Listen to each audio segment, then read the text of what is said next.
90s கிட்ஸோட favourite snacks சிமிலி உருண்டை எப்படி பண்ணுறதுன்னு பார்ப்போமா? நம்ம பொதுவாக இதை ராகி மாவில் தான் செய்வோம். ஆனால் இன்றைக்கி கொஞ்சம் டிஃப்ரெண்ட்டாக கம்பு மாவில் எப்படி சிமிலி உருண்டை செய்யலான்னு பார்க்கலாம்.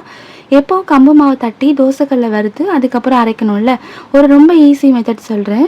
நான் இங்கே 2 கப் கம்பு மாவு எடுத்திருக்கேன். இதை புட்டுக்கு மாவு ரெடி பண்ணுற மாதிரி கொஞ்சம் கொஞ்சமாக தண்ணி தெளித்து கலந்து எடுத்துக்கணும்.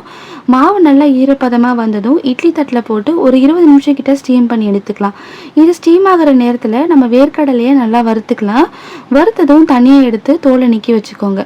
இப்போது நம்ம கம்பு மாவும் நல்லா ஸ்டீம் ஆயிடுச்சு. இதை கொஞ்சம் ஆற வச்சுட்டு மிக்சியில் போட்டு கூடவே நம்ம வறுத்த வேர்க்கடலை, கொஞ்சம் எள்ளு, நாட்டு சர்க்கரை இல்லைனா வெல்லம் சேர்த்து பல்ஸ் மூலம் அரைச்சிக்கலாம். அரைச்சதும் ஒரு பவுலுக்கு மாற்றி கையால் நல்லா பிடிச்சு உருண்டையாக பிடிச்சிட்டோம்னா சூப்பரான ஹெல்த்தியான சிமிலி உருண்டை ரெடி.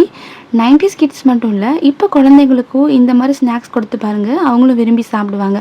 இந்த மாதிரி ஹெல்தி ஸ்நாக்ஸ்க்கு நம்மளோட சேனலை சப்ஸ்கிரைப் பண்ணிக்கோங்க. தேங்க்யூ.